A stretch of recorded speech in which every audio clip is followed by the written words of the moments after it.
All right. There we go. We are live. Impromptu live, guys. I just before this, I was doing my live stream for my Patreon members, my Society of Drinking Professionals.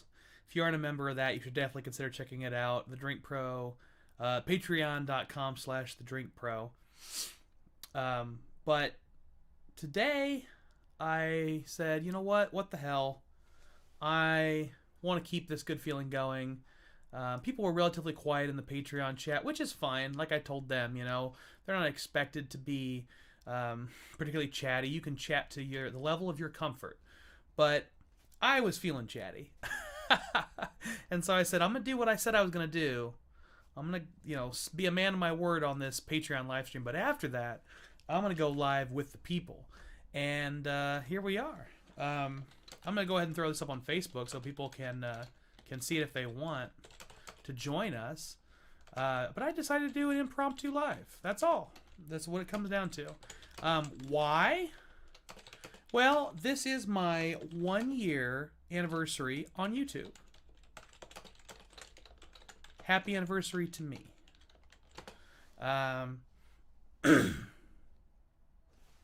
Right now, I'm just talking while I'm typing this to Facebook. There we go. But yeah, what up, Big Wen? Thanks, I appreciate it, my man. Mark says I'm fucking chatty. Yeah, man, I appreciate all you guys, everybody that helps keep this channel going. It means the world to me. I never in a million years would have thought 1 year ago when I started this on a whim that it was going to, hey, Nate made it home. Glad to hear you were home safe. My chat wouldn't work in Patreon. I was there, but had no chat. Sorry. Hey, no worries, my man. No worries. Like I said, I was happy to have people there. I knew I could see people were watching, even if they weren't chatting, and that matters a lot more. I'm hoping to get to Scott. I'm hoping to get to 1K. I'm not there yet, my man. I need people to help me get to 1K. I've got the streaming numbers. I'm up to. I think I'm like a couple hours away from 5,000 watch hours. But I'm not at 1K yet. But I hope to get there. So my bourbon journey. Thanks for being a part of the stream, my man. I hope you can help me get there.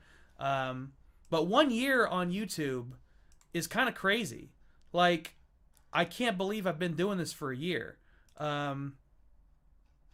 It really, the time has really flown by. Honestly, like, it feels like I just got started, just a few days ago. And also at the same time, it feels like I've been doing this for a month. But, hey, Akeem said, congrats on 1 year. I'd stick around, but I was up until midnight and have some drinks, so I'm getting to bed early. I don't blame you one bit, Akeem. Go get your sleep, my man. Yeah, it's, I would love to get monetized, like Trevor said. That would be a blast. Let's see. Halliday's in here. So what's the best drink or best moment of the past year? I'll tell you what. The best is yet to come. Because the best pour I think I've had of the past year, I think is going to get beat in the next couple of weeks. Because I have some freaking hitters lined up. Mark knows. He says he hasn't had it yet. You're right, Mark. I haven't. I've got two in particular that I'm very excited about. I'll tease you a little bit here. One of them is a very old Willet product. And one of them is the best bourbon you can never get your hands on. So we've got some hitters coming in the near future, man. I'm excited about them. I really am. But I thinking about a year's time. It's a year, by the way, for those of you who want to make sure and understand what the hell we're talking about. On February 1st, 2020, I put up a review of none other than Buffalo Trace. And, it's a standard product, but it's a good starting place for a review channel, I figured. I've been working throughout January 2020 with Yolanda, my partner, to get the logos set up and the branding set up and figure out how to do this right. I wanted to hit the ground running, and I wanted to always approach this from a level of professionality. I want it to feel like a polished program, always. Even in these live streams, I want it to feel more polished than I know some people typically do. And that's their choice. People should make it feel the way they want it to feel. Everybody has their own voice, everybody has their own brand, and I think mine is polished chaos. Maybe that's the best way to put it. But it's been so much fun to do this. So like I said before, I was feeling chatty in the Patreon, and I wasn't getting a whole lot of chattiness. I get it. Sunday night, people are tired. But I decided to come on here and see if I can't get some chattiness up here. It sounds like Mark's feeling chatty. I love seeing all these people in the live chat here. Always nice to see Scott joining in. Yeah, man, we're gonna get me to 1,000. We're gonna do it. I believe it.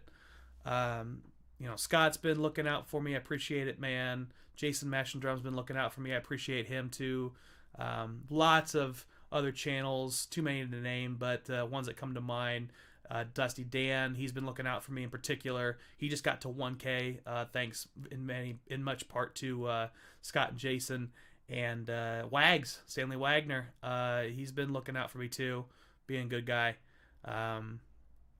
I will say the best pour I've had thus far on camera, probably the Michter's 20. But a close second, I think, honestly, on camera, was the William Leroy Weller 19. That really blew me out of the water. I was so impressed with that.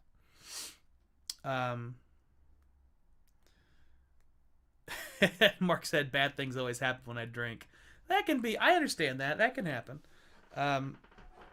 Speaking of Michter's 20, that's what I'm sipping on right now. See if I can get that camera to focus in. It's not going to do it. It's still not going to do it. That's fine. Oh, yeah. You'll want to tell me this little trick. Hey, that does help. There you go. That's what I'm drinking on right now. God, it's freaking good. Michter's 20. That's a celebration pour if there ever was one. I mean, I don't have the celebration sour mash, but I also don't have several $1,000s to drop on it. It doesn't say, unfortunately, Mark, what year it is. This one came from Drammer's private organization. I don't know what year this Michter's 20 is. Given the nature of this program, I suspect it's they had a couple of different years, and so they didn't want to change the label when they did the mass distribution. But it is delicious smelling, and it just hits all the right notes, and I love it. Mark, if you pull that celebration off, man, that's going to be a feat. That would be amazing. Trevor says, my best moment came 3 times in 2020 when the Drink Pro, Nate, and I met in person and had pours and swapped bottles. Oh, yeah. We had some great points. We had some great times. Nate and Trevor, early on in the process, came out here to Indianapolis. We had a blast. We drank so much whiskey, just trying all kinds of things, did all kinds of fun flights. Then, not too long ago, we did a bottle swap in the gas station parking lot. That was like the shadiest fucking thing I've done in a long time. There was a sheriff like 50 to 100 feet from our car just watching us because they're like, this looks like some kind of drug deal. Something's going down. And then it started pouring down rain, so we all jumped in Trevor's car and we're like sipping the Jim Beam Masters blend. I don't remember the name of it. The fancy Jim Beam that's PX Sherry finished. We were sipping that in Trevor's car. Oh, man. Yeah, the market's really bullish right now, Mark. And in the most recent time, we got to sip with Trevor and Nate and myself. We had a place in Fort Wayne to be closer to Trevor, and Trevor had a family emergency, unfortunately. But he was able to join us for one night of serious flights and drinking and just having a good time and playing around. And we learned some things about Trevor that night. If you get Trevor sleep deprived enough and drunk enough, he gives you this like 50,000 yard stare. It looks like a Vietnam veteran that's come back from the war. It's pretty funny. I got a kick out of it. Yes, our meetups are always memorable, Trevor, for sure. Nate said, to Trevor's point, last year's been really cool to see what the whiskey community is all about and how many good people are involved in this world. It really is. I mean, it's so much fun to see all the people out there that are, you know, willing to share their whiskey, try stuff out, just have a blast. Mark says, can't wait to meet you fuckers in person. I can't wait either, my man. Mark, we're going to have a blast, my dude. Mike Halliday, what's going on, Mike? He says, still sitting on a Virgin 2019. William LaRue Weller, haven't been able to crack it. I don't generally save bottles, but the moment hasn't been right. I get incredible pleasure just looking at that bottle. Well, Mike, you let me know what makes that moment right, and we'll make it happen. What do you need to have happen for the moment to be right? I'll come find you. I'll come down there. We'll have a pour. I'll meet up with you, Mike. We'll share. I'll bring a couple bottles. We'll have a blast. We'll have a good old time. I'll keep Nate away, though. He'll cause too much trouble. Oh, man. I'm going to miss this. I'm going to miss this last little bit of Michter's 20. You know, I got probably half of each of the pours that I started during my Patreon live stream. And I don't know if I'll be able to go back to them after this Michter's 20. I may have to, pour myself an ounce of something really special and then call it a night. We'll see how it goes. But this is as special as it comes. Oh, hell yeah. Mike is double vaccinated now. All right, Mike. We'll make that happen, my man. I got to come down and visit you anyway. I got shit to give you. So, we'll make it happen. And I'll stop by your brother's place in Kentucky? I don't remember. We'll get those details sorted out, though, Mike. We'll make that happen.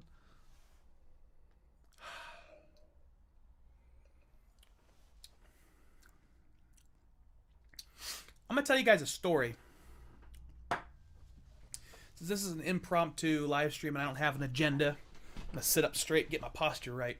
It's good for my neck, my back. I went for a walk this afternoon. I was feeling kind of anxious, just overwhelmed. I got a lot of fun stuff going on in my life, but it can be overwhelming because it's a lot of different stuff. I got, working on some music, working on a hip-hop album and a punk rock album, doing this live stream, doing my 9 to 5, trying to keep house with Yolanda. There's a lot going on. And, sometimes you got to just walk and clear your head. So I went for a walk to clear my head. And as I was walking down a street right here next to us, I see a body hanging out of the front door. All I could see was the open front door and the legs hanging out of a very large man. His gut was kind of like in the doorway, and he was face down inside the house, and the door was just sitting open. And I kind of stared at it for a second and went, what the hell is happening? And eventually I was like, hey, are you okay? No response. I walked up to him. I said, hey, sir, are you all right? What's going on? Can you hear me? No response. I walked into the house and looked around, and I saw somebody on the couch.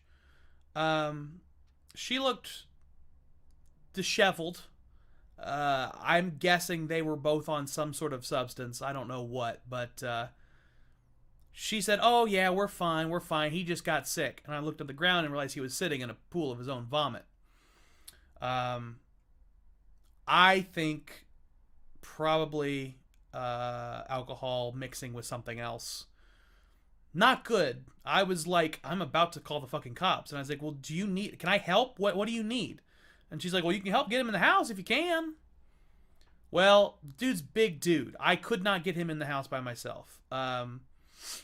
And he was not responsive, so I kept kind of like hitting him a little bit and trying to get him to wake up and make some kind of, some noise just so I knew he wasn't dead, because I couldn't see him breathing. I finally got him to talk to me. He wasn't moving, wasn't making eye contact or anything, but he was just going, who the fuck are you? What are you fucking doing? Who the fuck are you? And, I was fine with that. Like, I just kept saying, I'm just trying to help you, man. You fell down trying to get in the house. I'm just trying to help you. And so I got him in the house, mostly. The door couldn't quite shut, but the lady who was on the couch started to get up and said, "Oh, I'll take care of it from here." I don't know how much she will or not. I had mixed feelings about how to deal with that whole event because clearly somebody else was there. I don't think she could have actually physically gotten him in the house, but she seemed totally unconcerned with the fact that he was lying motionless in his own vomit on the floor. Best I can figure, it was drugs and alcohol, and that this was a sort of recurring thing. And so she was just like, yeah, this always happens when he drinks too much or something like that, you know. So, you know, not to be a Debbie Downer, but the reason I tell you that story is because going through that experience, I was pretty shook up afterwards. I felt pretty weird about the whole thing. I felt like maybe I should have called the police. I felt like maybe, but I don't. I have mixed feelings about having the police involved in situations like that because, you know, he was responsive. Eventually, I think he must have been asleep, not passed out, because I woke him up and gave him a good jostle. He was breathing. You couldn't really see it because he was so large of a man. But he was breathing and he was communicative and he kind of understood that something was happening that was weird. So, you know, and also the person that was there with him was not the least bit concerned. And she was, from all appearances, totally cognizant and not drunk at all. She may have been on something, but she was not drunk. She was not glassy-eyed or slurring or anything like that. So, scary, weird, but I'm very glad that I was able to help him into some capacity. But the reason I bring up this whole story is because it gave me perspective. You know, helping this guy get into his own house and seeing the condition he was in and the condition the place was in, you know, it made me remember that there are people out there that are really, really struggling. Like, really struggling. And my problems of like, oh, I don't know if I'll get all this cool stuff I'm doing done. And any of the anxiety that came up and surrounded me in that circumstance, it really seemed like small potatoes. You know, I don't have a drug problem. I'm not an alcoholic. I've had to cut back on my drinking, but, you know, that hasn't been the kind of, I haven't had the DTs or anything, you know, it hasn't been the kind of life-altering event that it would be for a lot of people out there. And so, you know, try to count your blessings, I think is the point of this whole story. Don't get so drunk you fall into your own house. And count your blessings. Because I feel like very glad to be where I'm at. To have been on YouTube for a year. To have all of you people here watching me. You know, it means the world to me. To be able to do this stuff. To be privileged enough to be able to do this stuff. It's a blessing. So, you know, thank you guys for being a part of my 2020 into 2021 now. I appreciate every single one of you 1,000 times over. Or at least 365 times over. There's a joke. Kind of. Pun. Whatever. Cheers. Let's drink.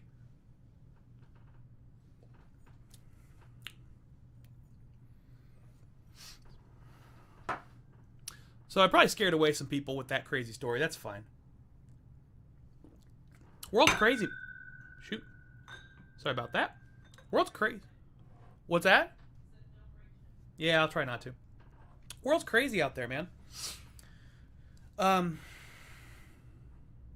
You know, I really thought that I thought COVID would be over in a year, and I was like, you know, I'll keep doing this channel. We'll see what happens when it comes back to normal. Timing was perfect because I started this channel February 1, and about a month later, I suddenly wasn't able to do any of the things I wanted to do outside and going places. So I was forced to keep working on the channel. Serendipity, you know? Alright. I've got 1/4 ounces left of the last 3 pours that I did during my Patreon-only live stream, but at this point, honestly, they kind of feel like they're not right for the occasion. So let me grab something really special. Really, like really special. You know what? Oh man, I'm tempted to grab something crazy. I'm tempted to get a little crazy with it, guys. I'm not gonna do that. I'm not gonna do that. I'm gonna save that one. I'm gonna get something good. You know what I haven't had in a while? This isn't crazy, but this is a good pour. Elmer T. Lee. I really like this stuff. I like this stuff maybe more than I should. But this is one of my favorite, like Elmer T. Lee and Rock Hill Farms. They're some of my favorite Buffalo Trace products that aren't, you know, near impossible to get your hands on. So, happy 1 year to me. I haven't had this in a while, so it feels kind of fun to open it up. We'll come back to those other pours another time, or I'll just taste them later and spit them out instead of drinking them. But I want to consume this. This is what I want to consume. So Nate asked the question, any particular whiskey you have heard about in 2021 you are excited to try?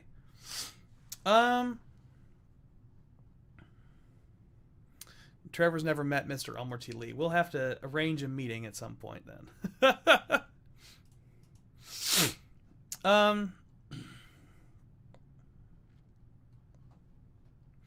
So I've got whiskeys in my sample collection that I'm excited to try. I'm not sure that if anything really stands out in terms of like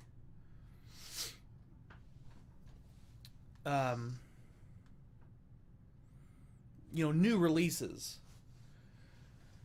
I haven't been paying attention to a lot of the new releases that are coming out in 2021. I haven't heard too much about them. We talked a little bit about during the, I think that was during the Patreon live stream about the Wild Turkey Toasted, which I'm pretty lukewarm on. I think 2021, okay, here's what I'll say. What I'm most excited about doing in 2021 is trying... Looking forward to it. Can't wait to discover new places, new people, and new technology together. I don't know if you guys can hear that. That was my phone, apparently. Little Miss Google heard me talking. Dusty Dan, what's up, my man? He says, congratulations, brother. I appreciate it.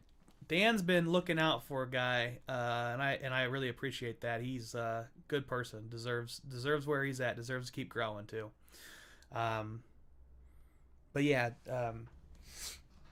I think for 2021, what I'm most excited about is trying whiskeys that didn't exist 5 years ago.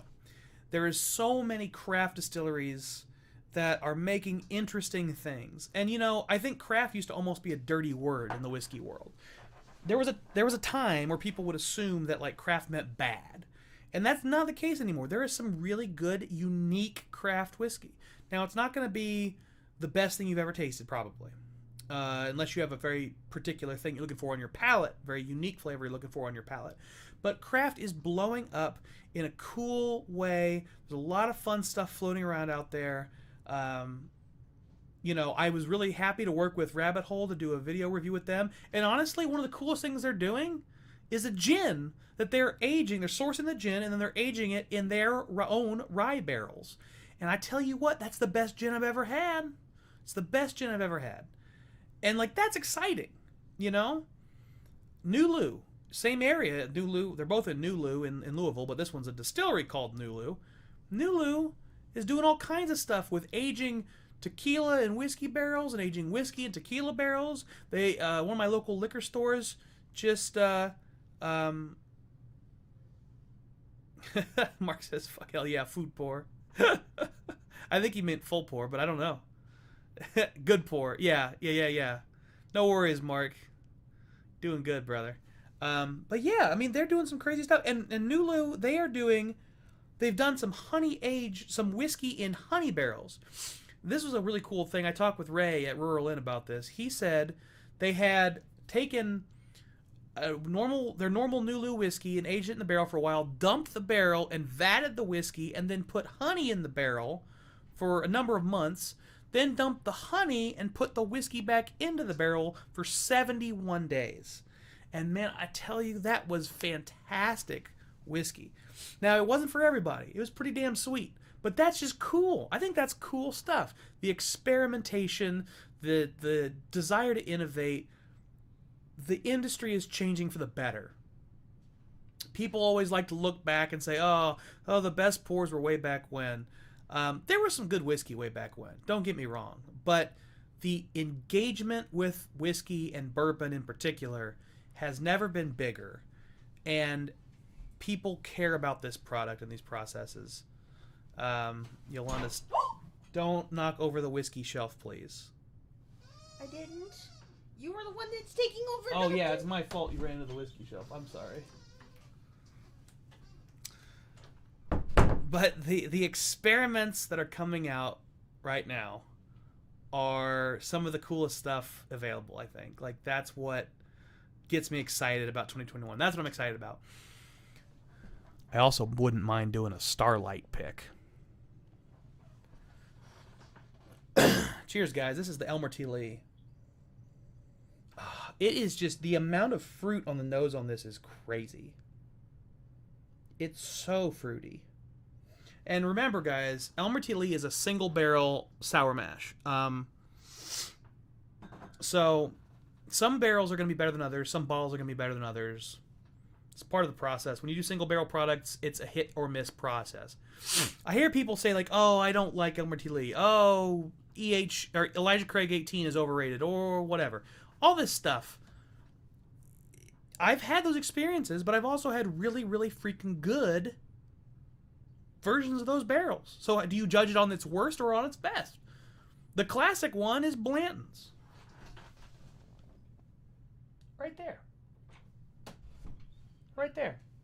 Do you judge Blanton's on the best barrel of Blanton's you've ever had or the worst? I shouldn't have done that because then my webcam's going to fall. I'm sorry. It's okay. Almost smushed your fist. I'm glad you didn't. You know, do you judge Blanton's on the best version or the worst version of Blanton's? It's an important question. I really did screw things up here. Yeah, move this over. You guys are going on a ride. Alright. There we go. That's better, kind of. We'll go with that. That's good enough for now. But yeah, with a single barrel product, do you go with best of the worst?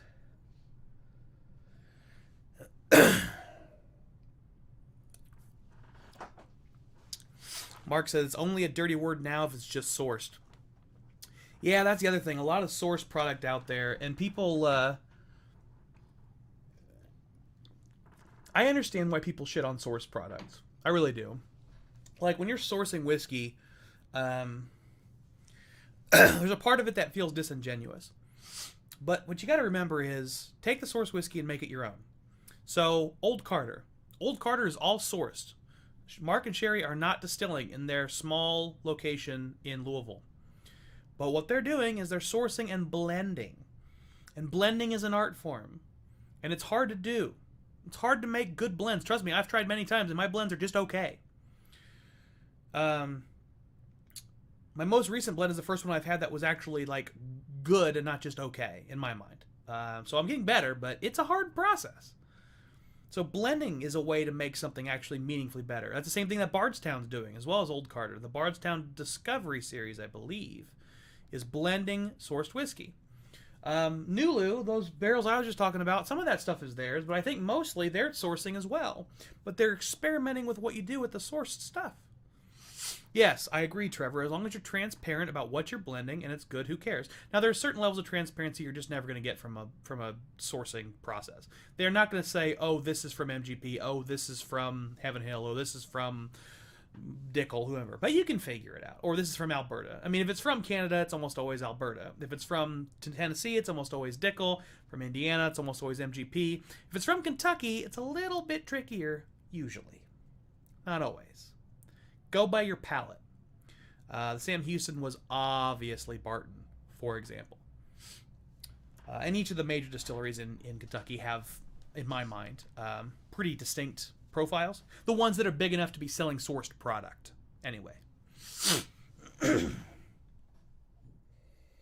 This thing just smells like grape candy.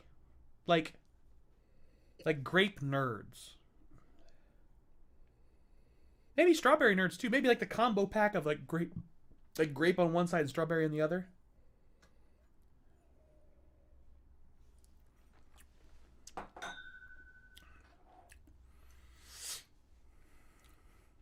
We got Cron Salt. Love the show, bro. Appreciate it, my man. Appreciate it. Thanks for joining us. I'm going to tell you another story. This wasn't intended to be story time with Kyle, but it's kind of turning out that way. I've got some stories in my brain. I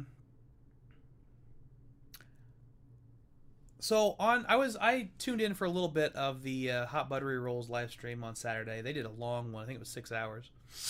And they were talking about George Remus and not having name recognition, which I thought was a very interesting comment. Because I think that George Remus has a lot of name recognition in certain circles. So the people that don't know who George Remus is, I wanted to fill them in. Because, and I gave a very, very brief synopsis of one of the things that George Remus has done in his life during that live stream. But I wanted a different forum. I want this forum to talk a little bit more long form about George Remus, because George Remus is a fascinating character in history. Cheers to that, Cronsol. I love hearing that, my man. George Remus was an attorney, which already gives me a soft spot in my heart for him because I'm an attorney. So I feel a connection to my fellow bar members. Yeah, Dusty Dan, you need to find some Remus. Hit me up, Dan. I can help you with that. For real. Shoot me a message, Dan. I can help you get Remus. Anyway, George Remus was an attorney doing criminal defense work, and he actually was the first one to attempt the temporary insanity defense. He came up with the idea because insanity had always been a defense to murder and other kinds of crimes that were similar. But the idea was if you use that defense, you would immediately go to an insane asylum. And he said, well, not everybody that was insane when they did the crime should have been considered insane today. And so he did kind of a little tricky thing with this. But I'll tell you more about that later. But anyway, so he tried to use this defense and failed, and it was very frustrating for him. But he was the first one to even try it. We'll come back to that in a minute. At the time, in his practice, he was representing almost entirely, this was right at the beginning of Prohibition. Up until that point, he had been representing all different kinds of criminal defendants. But at that point, almost all of his work became bootleggers and people in the liquor world. And he was watching these people come into court and get fined $500, $1,000, $1,500, huge sums of money for the time, and pull out just wads of cash, pay those court fines on the spot, and pay their attorney fees to him on the spot. And he said, these guys I'm representing are goons. These are not the heads of these organizations. These are not smart people. And he was probably right. They probably weren't particularly smart. He said, I can do this better than them. And so what he did was he used his law background. Take another sip here, this Elmer T. Lee. Cheers, guys. Cronsalt, not sure if you've tried it, but I am about to crack my grape Kool-Aid BRL. Would like you to do a review on it if you haven't. Oh, man. I have not done a review on grape Kool-Aid, but I have heard nothing but amazing things about it, Cronsalt. I would love to do that review. You reach out to me and let me know, and we'll make that happen, my man, because I don't have a bottle of it, unfortunately. That would be awesome. I appreciate Trevor and Nate getting people out to some of these other very good channels out there subbing. But if you haven't subbed to my channel, get subbed, guys. Because those guys are at 1,000 and I'm not. So get me to 1,000 and we'll spread some love. Yeah, that works for me, Kron. Just do that. So Remus started researching the loopholes in the Volstead Act, which is why the top of the line of the Remus line is called the Volstead Reserve. The Volstead Act established the rules around the banning of liquor, because the liquor ban was a constitutional question. Well, there were nuances to that, and they had to be sorted out legally in the Congress. Volstead Act. The Volstead Act allowed you to sell whiskey for medicinal purposes. And very quickly, Remus realized there's a lot of places that have the whiskey, but don't have the licenses to sell it. And there's a lot of places that have licenses to sell it, but can't get access to the whiskey stuck in these bonded warehouses. So what did he do? He started bribing officials. He started buying licenses and bribing public officials and streamlining the process. So he bought up a bunch of different pharmacy chains who would be able to sell medicinal whiskey. Then he bought up a bunch of bonded warehouses full of whiskey. Then he started his own trucking company to move whiskey from the bonded warehouses to his own pharmacies. He just vertically integrated, pow, all in one shot, and became furiously wealthy, unbelievably wealthy. Today, he wouldn't be, well, ironically, if you convert his wealth to today's money, he's not as wealthy as somebody like Jeff Bezos or Tesla or Elon Musk from Tesla. But he would probably be one of the top 20 wealthiest people in the world. And he made it that way in about 2 years' time because of the liquor business, because he vertically integrated everything and then started selling whiskey like crazy.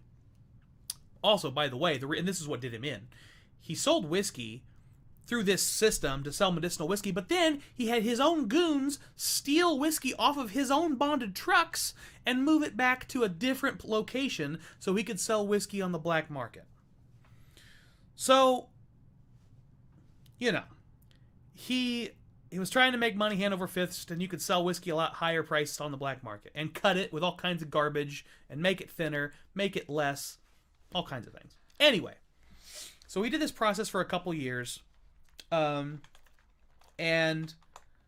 in the end, he was caught by an inside man. And he had bribed all kinds of officials. He had bribed everyone all the way up so that he thought he was going to get the Secretary of State to prevent him from being prosecuted. Didn't happen. And the person that he had worked with and bribed to initiate that ended up killing himself. So he didn't have any hope once he had gotten arrested of avoiding charges. Meanwhile, the person who had actually turned him in to the authorities was his wife.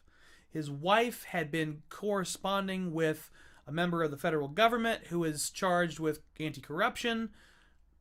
She was co-signed on all of his works and all of his books. She owned as much of this liquor industry as he did. 50-50.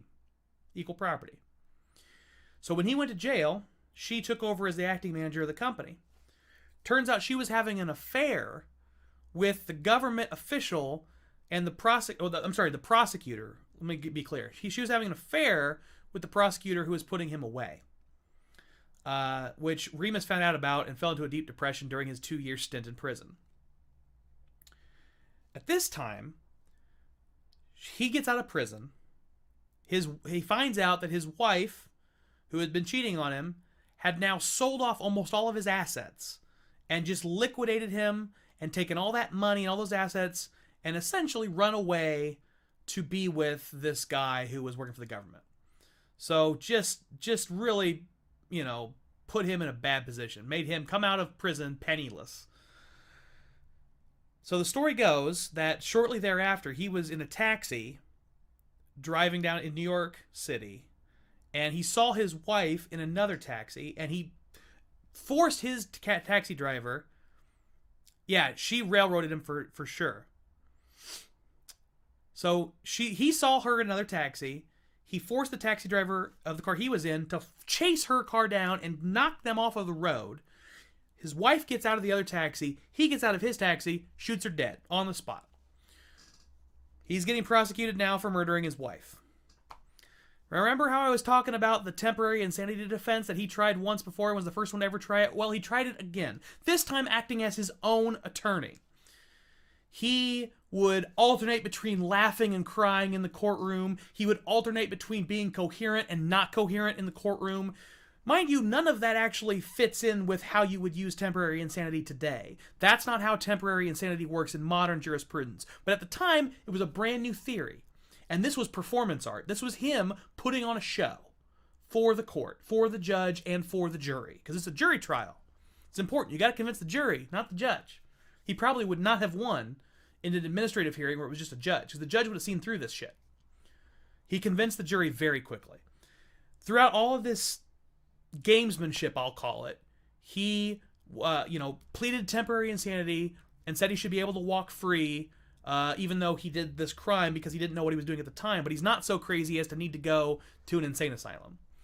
The jury deliberated for less than a half an hour, unanimously found him not guilty, and when they did, the courtroom erupted in applause. And at that time, George Remus said, "Ladies and gentlemen of the American justice system, I thank you." Bowed and left.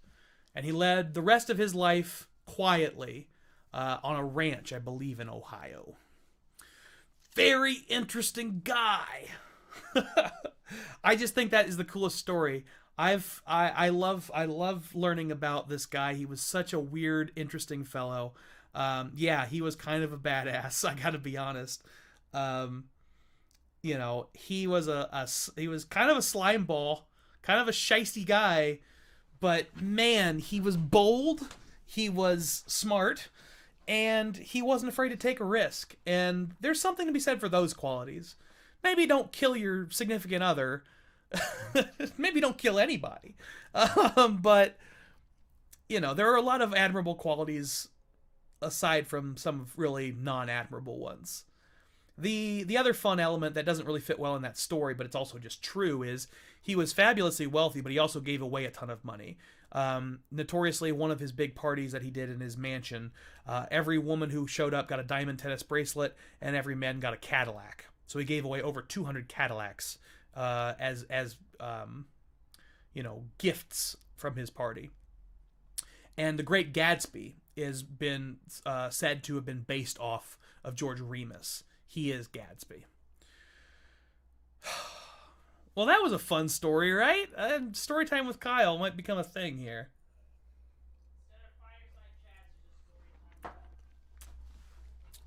I wouldn't mind doing fireside chats, but I don't have a fire in here.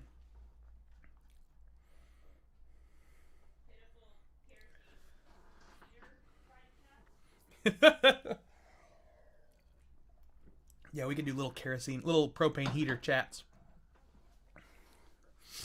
A lot of badasses lived in Ohio. There they go, talking up the Ohio. I hear that's how a Kunkel party is too.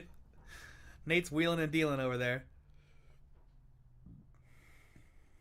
Oh man, this Elmer T. Lee, it's good. It's not Michter's 20 good. The nose is really fantastic. The nose really gives me everything I want. But the palate, it's just too low proof. It's 45%.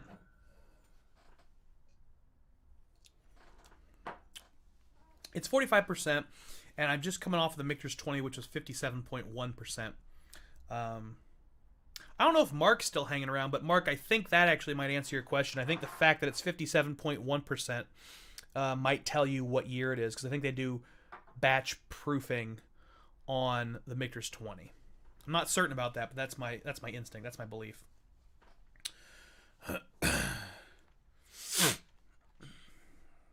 Oh man. Oh, so what's going on, guys? How you doing? It's Sunday night. I know it's getting late, but I appreciate you guys sticking around with me. I don't want to go to bed. I'm too excited. Like, a year on freaking YouTube, I've made over 100 videos. I've made a lot of content, honestly. Like, some of it's better than others, but like on the whole, I've made a lot of content. It's been fun. It's been a good time. I'm checking right now to see how many videos I've actually made, because I legitimately have no idea. I wanted to do a Van Winkle flight for my 100th video. Unfortunately, it didn't work out that way, but fortunately, we're gonna make it work. We're gonna make it work. Let's see, how many freaking videos have I done? And I'm not counting the live streams here. 103. I've done 103 videos, not counting live streams. If you count live streams and you include this, whatever this is that I'm doing right now in the list, I'm also only counting things that are publicly available. So I'm not counting any of my Patreon stuff, which there's a lot of Patreon content, honestly, guys. Like at least 20 videos of streams and individual videos that are available on the Patreon, patreon.com/thedrinkpro, $3 a month. For $3 a month, you can get access to all that content and a lot more that comes out all the time. Every week, at least something comes out. How many live streams? 30. 30 live streams. So 134 videos in 365 days. It's pretty aggressive. But it's been fun. I've been happy to do it, you know?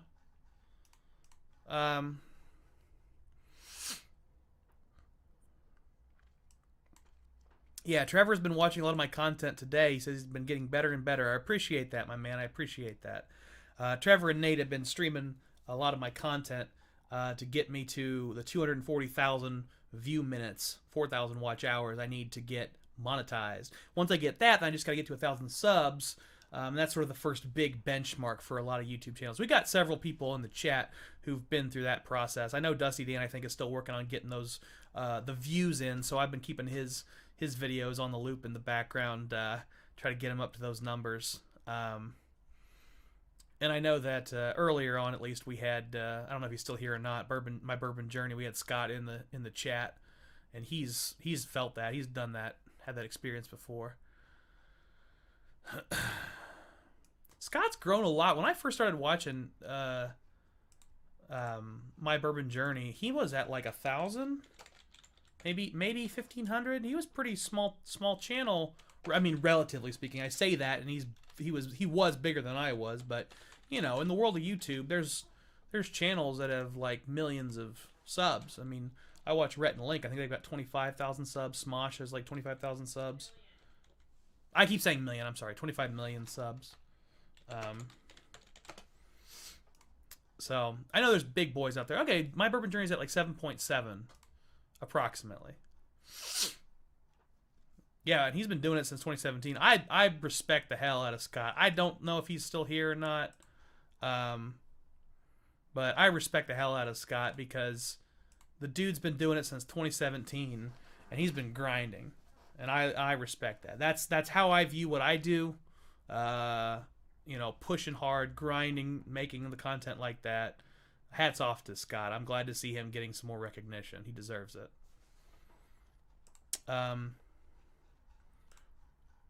We got Stanley Wagner Jr. What's up, Wags? We got watching the Royal Rumble and saw you were doing a live stream. What did I miss? You missed me tell some really long-winded stories, Stanley. I went on and on about George Remus and his very unique background and history and who he was as a person. I just finished up a Michter's 20 sample of bourbon and moved on to some Elmer T. Lee, celebrating my 1-year anniversary that will be official at midnight tonight. I might stick around till midnight. What the hell? Why not, right? We'll see. I don't know if I'm actually going to stick with that. Let's not make promises I can't keep. Oh, man. I'm gonna make popcorn. Do you want some? Yeah, that'd be good. Yolanda's making popcorn.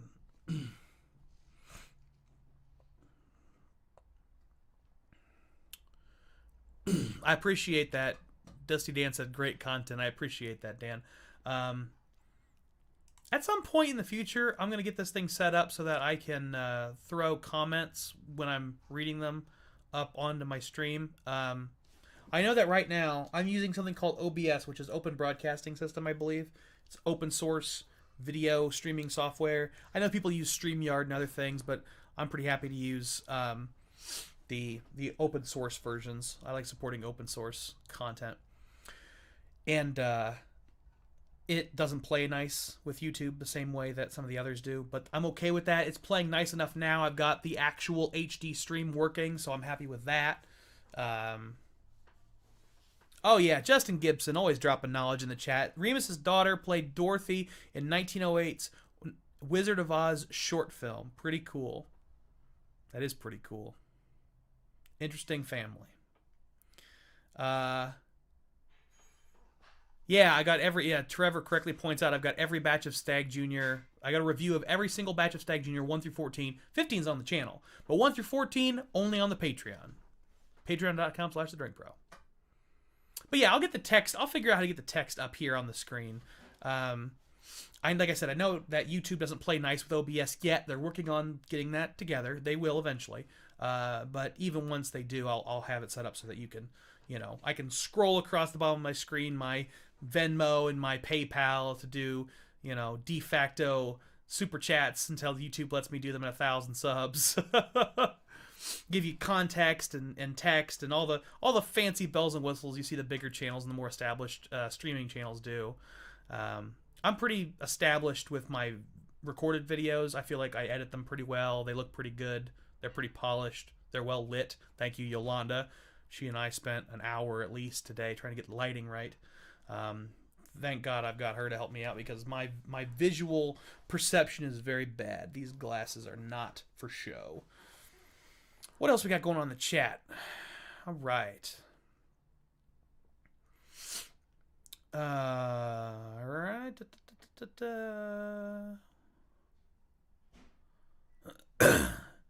Trev asked Dusty Dan how many watch hours he needs. I think he said 2,000. I don't blame you.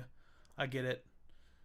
Dusty Dan had some good love from some channels, and he got up there quick, which I love to see. But the longer road is getting those watch hours, so we can help him do that for sure.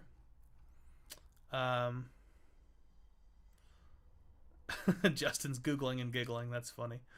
Oh, man.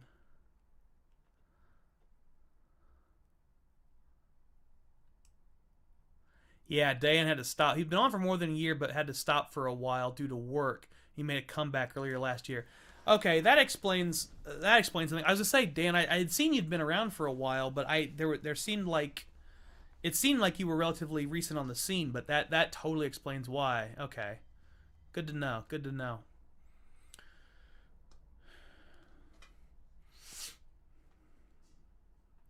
Careful, don't tell Kyle he's funny. He'll get a big head. Got to keep him humble, Yeah. I would be lost without Yolanda, that's true. I don't think me having a big head is going to be a problem. It's kind of funny. I'm often accused of being arrogant, and I think I laugh when people say that. I'm like, do those people know who I am? Like, they understand how I think at all? Have they ever had a conversation with me? I'd like to think of myself as one of the least arrogant people I know, without being self-deprecating. I think there's a value to being confident, but not arrogant. Importantly different.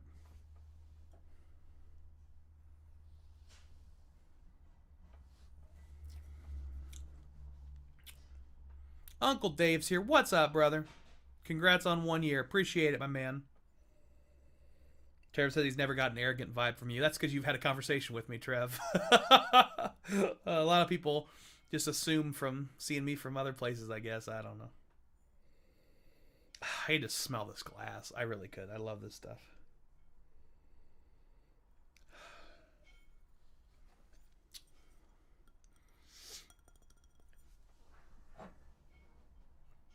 Well, I've got a couple other things here to kill, and then I'm going to have to get to spitting. For those of you that don't know about it, I've got a unfortunate condition that requires I reduce my drinking, and so to be able to keep doing a whiskey channel, I have to unfortunately take up the approach of not drinking and consuming all of the whiskey that I taste. Luckily, I've got a lot of relatively cheap whiskey that I can taste and then not feel at all guilty about spitting it out. If you want more, I can make more. Okay, thank you. We got popcorn. This is how I'm going to celebrate my 1,000... Nope, not yet. This is how I will celebrate my 1,000 subscribers when I get there. But right now, this is how I'm going to celebrate... what am I doing? 1 year. 1 year anniversary.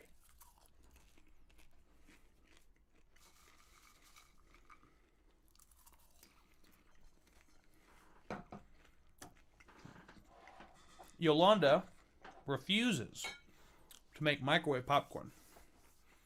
She only makes popcorn with kernels in a pot and oil. Coconut oil usually. But Bada boom. Congrats, brother. Big milestone. What's up? I Drink and I Know Things Whiskey Group. I was just live with them on Twitch last night. Josh is in the house. Go check out his channel. He just did a great conversation with Garrison Brothers. I think their owner. Worth checking out.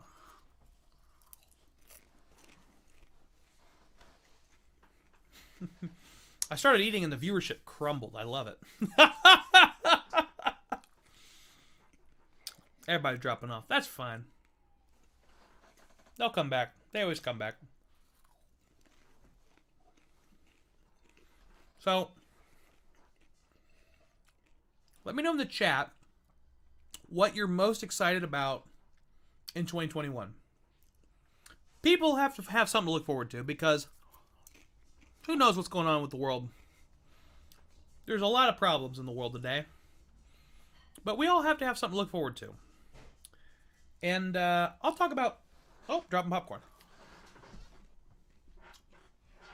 I'll talk about what I'm looking forward to. But before I do that, I want to know what you're looking forward to. Microphone, what are you looking forward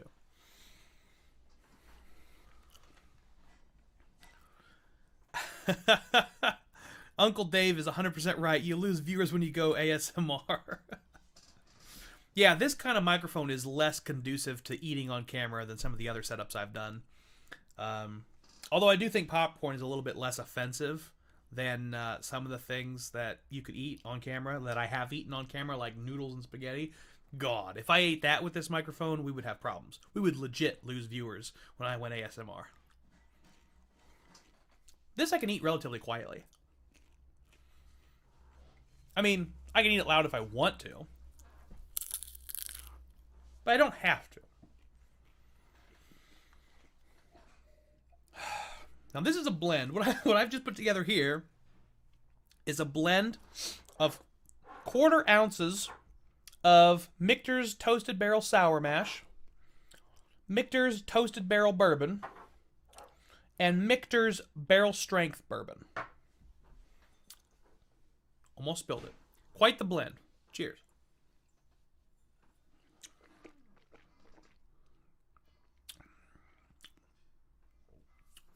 That rye really took over. I mean, I know it was higher proof, but man, that took over the whole pour. Totally took over the pour, unfortunately.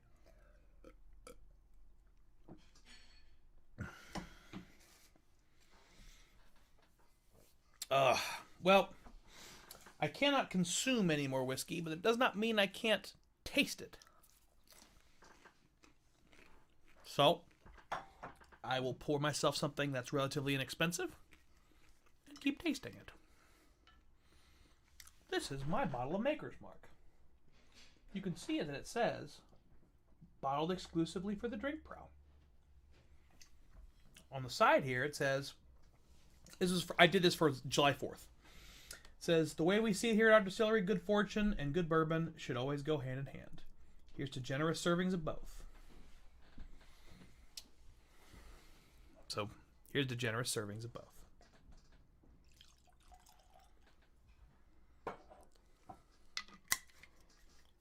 And like I said, I'm unfortunately not going to be able to be drinking this.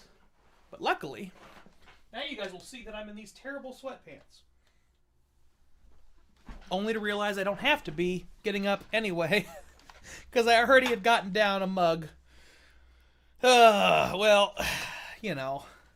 If I didn't make myself a little bit embarrassed, what kind of live stream would it be, right? Uncle Dave is looking forward to vacation in May and my last kid graduating from Purdue in December. Congratulations, Uncle Dave. Cheers, my man.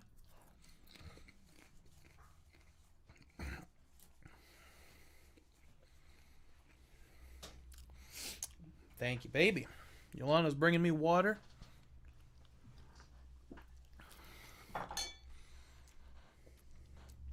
Nate says his wife and him are looking forward to welcoming a second child in 2021.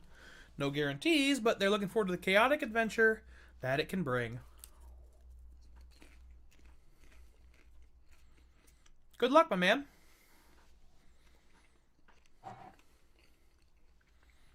Their first kid is smart. Harpster's a smart dude. I've got a video. At some point, I'm going to post this on one of my videos, but I've recorded when I was out there a video of him going,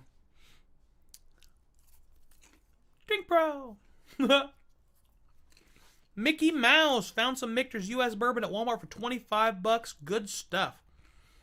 It's a hell of a price. That is good stuff, Mickey Mouse. The bourbon, the U.S. 1 bourbon, very nice. I actually really liked, I was surprised how much I liked the American US 1. Somebody recommended that to me, and they said, given your profile, I bet you'll like it. The profile you usually go for. And man, they were right. That is good stuff. I got a bottle of it in there somewhere.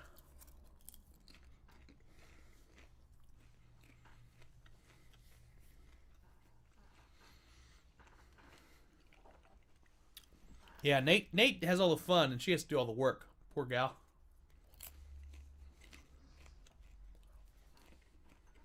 I do think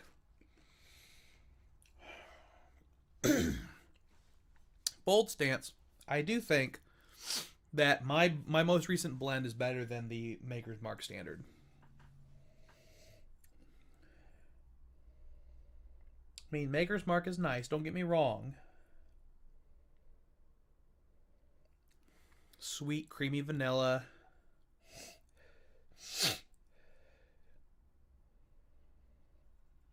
It's relatively fruit forward too, which I do like. I get like vanilla, caramel, strawberries. Oh man, I apologize. That was too close to the microphone for that kind of loud noise. Whew.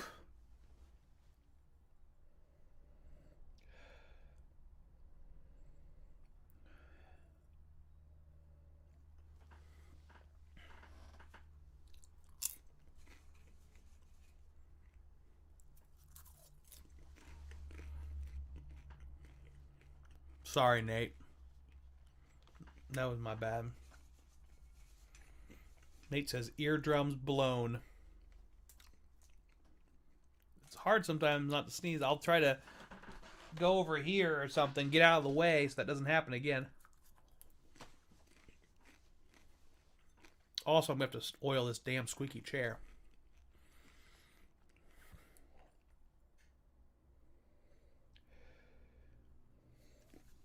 I forget how creamy this is. Like the Maker's Mark whiskey.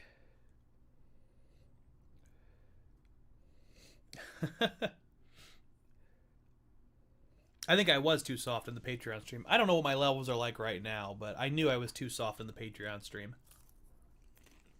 See, the problem is, I've got an audio mixer right down here. So I can look down here and see what the audio is. But talking at this volume right now, this one I'm doing right now is showing negative 15 dB. And that ain't right. I know that's wrong. I know that's not what it's actually being broadcast to you all.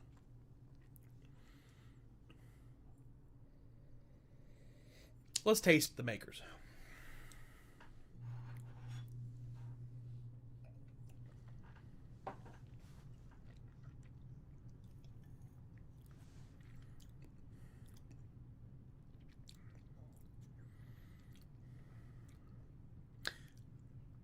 You know, Maker's Mark is better than I thought I remember it being. I will say.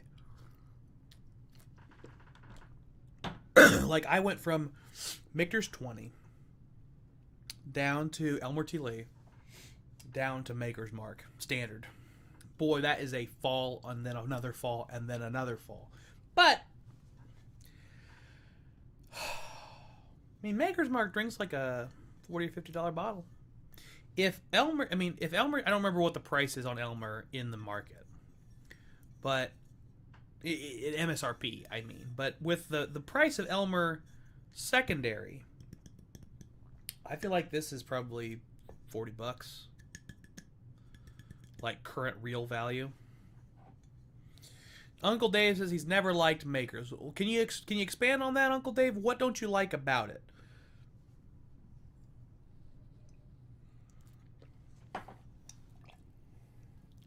By the way, this is my Drink Pro mug.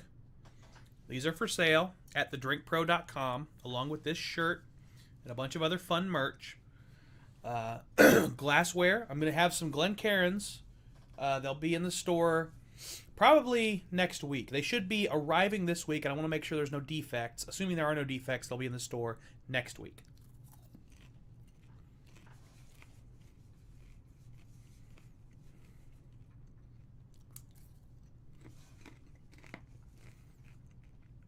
Trevor says, regular makers I don't care for. Their special releases and private selects are solid. I respect that.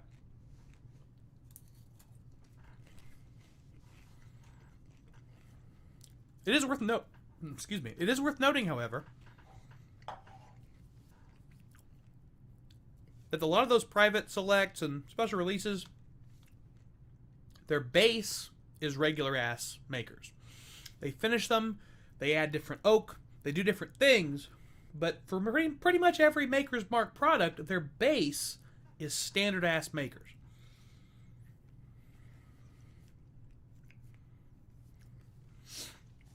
Uncle Dave says the only weeder that he's liked is Weller 107. He doesn't like Larceny either. I respect that, Dave. I know exactly what you're talking about. Some of these Michter's products are weeders, I think, as well. And, you know, I kind of, you could pull out that breadiness. I'm not a big Larceny guy. I do have several Larceny bottles, but on the whole, Larceny is not my favorite whiskey for sure, for the same kind of reason. I wonder if Weller is a lower wheat component than Larceny. I don't remember the mash bills, but if Larceny has more wheat in it than Weller, then that would make total sense to me. Trev says a lot of the proof point for me on the regular makers is the problem. I mean, I was surprised this was 90 proof. I didn't remember it being that high, to be honest. I don't mind things at 90 proof.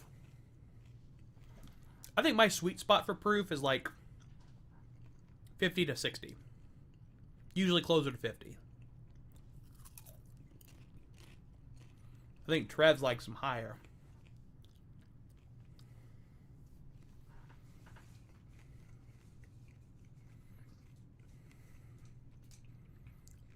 Uncle Dave, I want to try Maker's cask strength and see if it makes a difference. You totally should. I definitely think it would make a difference. Do you, I will say though, Uncle Dave, you mentioned you didn't like other Maker's products. You don't like most weeders. Do you like the Maker's private selects that are out there? Any of the special editions? Have you had those? Do you like any of those? Because if you don't like those, I'm not sure the cask strength will get you there. But if you do like some of those at least, then there's some hope.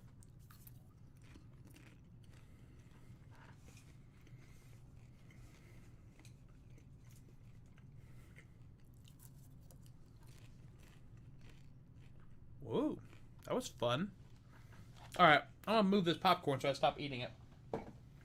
Oh, and by stop eating it, I mean pour it all over my floor.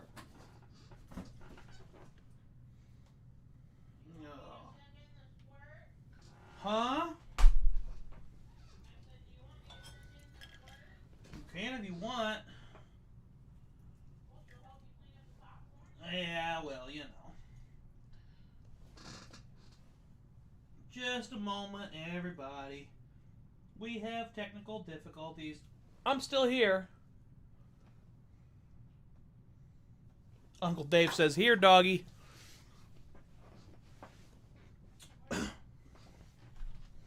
All right.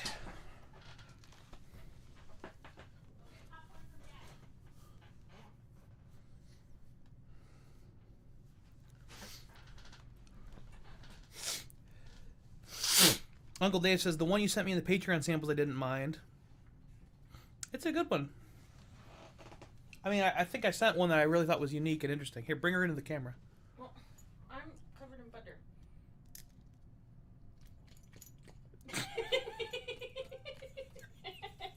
Oh. Poor dog doesn't have any teeth. She's got one. She's got one tooth. Mickey Mouse, what's the difference in rye or wheat? That's a good question, Mickey Mouse. Great name also, by the way.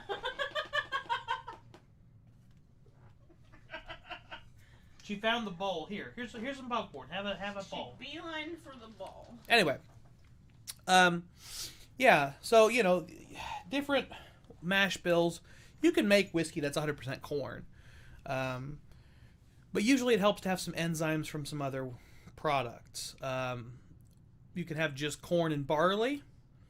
The barley will get you some of the enzymes that you need to actually begin the fermentation process. But usually adding in a third grain is a pretty standard process anymore for most whiskey producers. And I think the difference between the rye and the wheat, from a profile perspective, is really about rye is going to give you a little bit more bite, a little bit more sharp flavors, a little more herbal flavors as well. It tastes often... A straight-up rye whiskey, obviously, you're going to get some more mint, maybe even like dill. But it's going to be spicier. It's going to be more herbal. Wheat is going to be sweeter and more grain forward. So you're more likely to get a bready kind of note. And you're more likely to get a smoother, sweeter pour. One of the reasons people go crazy, I think, for the Van Winkle products is because they are wheaters. And so that smoothness is really prominent. And people, American palates like a smoother pour typically. Not always, but typically. Man, my camera's having trouble focusing on me. Can you see me? What's in my beard here? Just an errant hair. Can you see me okay up there? Okay. Just figuring its stuff out. Oh. It's great content, I know.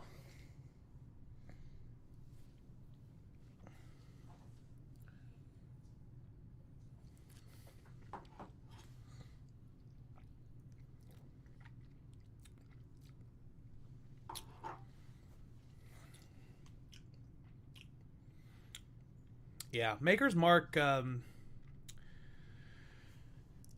think I've always kind of given Maker's Mark short shrift. I've always kind of felt like, this is just, the screw top really throws me off. I can't handle the screw top. I'm like, screw top, get that shit out of here. Give me a cork. Even though I think the screw top is probably a better technology for containing whiskey. You turn a screw top upside down, it's not going to eat up the cork. Corks are louder and less efficient and don't hold air in as well. Like, there's a lot of reasons the screw top is better, but something about a cork feels better, Being able to grab a hold of a bottle and not hit the microphone. Being able to grab a hold of a bottle and go, oh yeah, that's satisfying. And that is even more satisfying when you close it. This little girl is begging over here for scraps. Come here. YouTube things. This is Oreo. She is a 14-year-old dachshund, turning 15 this year. A mini dachshund. She's got one tooth. And she's ornery as all hell. I'm gonna feed her some popcorn. She'll see. She's coming for it. There. Dropped it, so I'll help her out. Aside from the occasional pooping on the floor, she's a pretty good girl.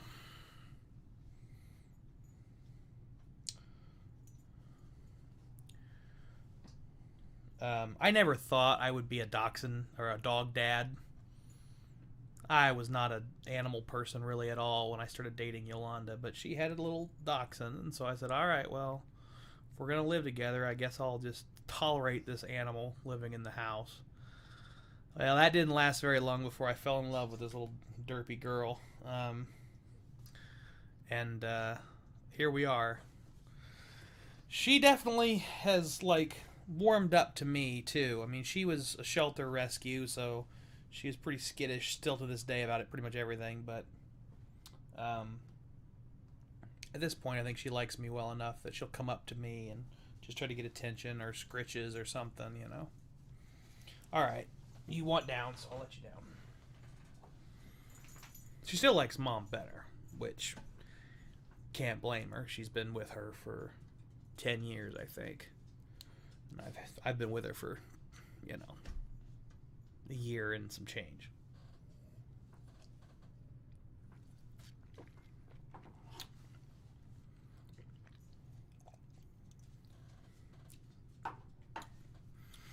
Yeah, the more I keep sipping on that Maker's, the more I feel like I've been not giving it the attention it deserves. It's a solid whiskey. Trying to think if there's anything else I got going on that's worth bringing up in the chat. Let me know what you guys are doing. What's happening in your world? What are you looking forward to this week? What are you dreading this week? What are your hopes, fears, dreams, and aspirations? I think for myself, I have to have a productive week. I really got to hit the ground running at work. Unfortunately, I cannot make a living yet doing YouTube. Maybe someday, but not right now. So I have a day job. I'm an attorney with the state of Indiana. So I'm going back to that tomorrow. And I've got a lot of things that I've been kind of putting off, kind of been waiting to hit hard. No time like the present. February, let's go. So February is going to be a productive month. That's my plan. I'm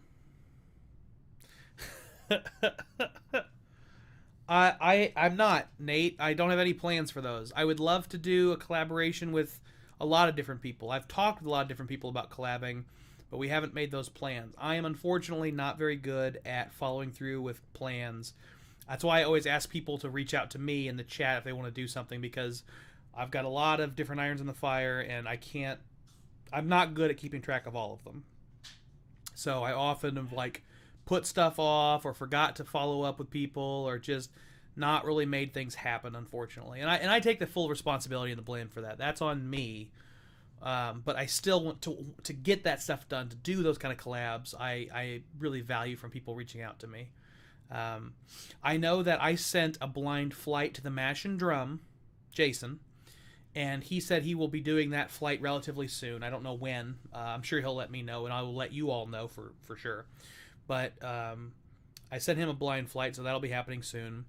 I had talked briefly with Scott about jumping on one of his streams at some point, so we'll make that happen.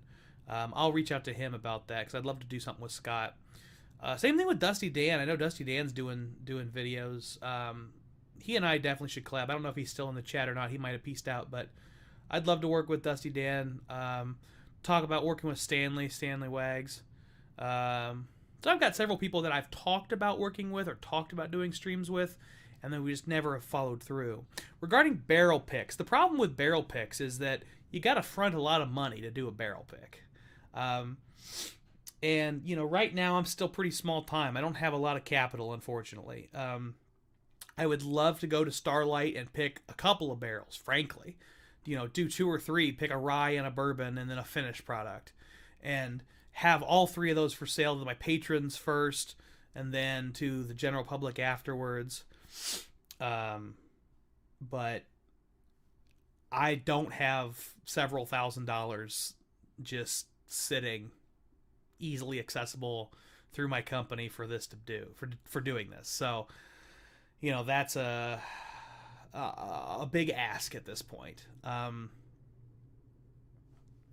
I've done barrel picks through Vine and Table. Joseph at Vine and Table and Dave at Vine and Table have been really good to me. They're good people. Definitely like them and the way they run their business and the way they treat people.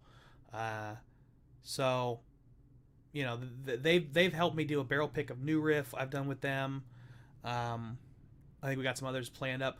In February, I believe I should be getting access to a single barrel pick that I did with Big Red Liquors. That will be a lot of fun. That was a tasty pour. At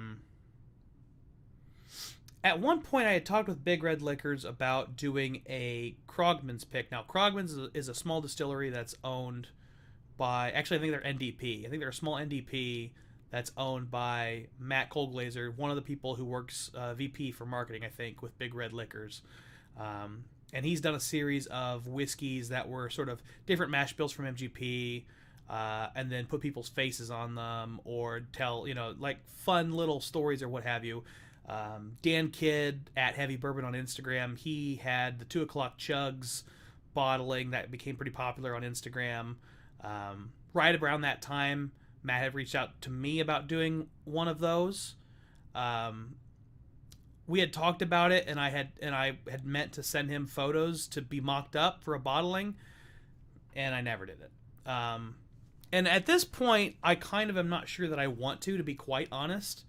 I have very mixed feelings about young MGP. MGP is not my favorite distillate. Even their older stuff, I like it fine, but it's not my favorite. And my condition with Matt was, I told him, like, I'm happy to make something like this happen, but I really need to believe in the product. I really need to believe in what I'm drinking. I don't want to put my face on something that's just okay. And the more I thought about it, the more I kind of felt like I don't know that I can actually do that through MGP distillate. I'm not sure that I can comfortably say I am happy with this product, regardless of my face on it or not, through MGP. And so I basically just didn't reach back out to them. And Matt's got enough irons in the fire that I think he probably understands. And I think he is, I think he is not worried about me not reaching back out to him, and he's not going to be hurt about it at all. He knows it's business. He's a businessman. He's a good businessman. He's been doing what he does for a long time. Any brand you are willing to put your face on? Good question, Trevor. I've had some. It all depends on the pick, honestly. Like, if I'm going to do that and say this is my whiskey. Mike McAllister, I have had several MGP products that are either boom or bust for me. Yes, totally agree. And I gotta say, the older stuff is typically better.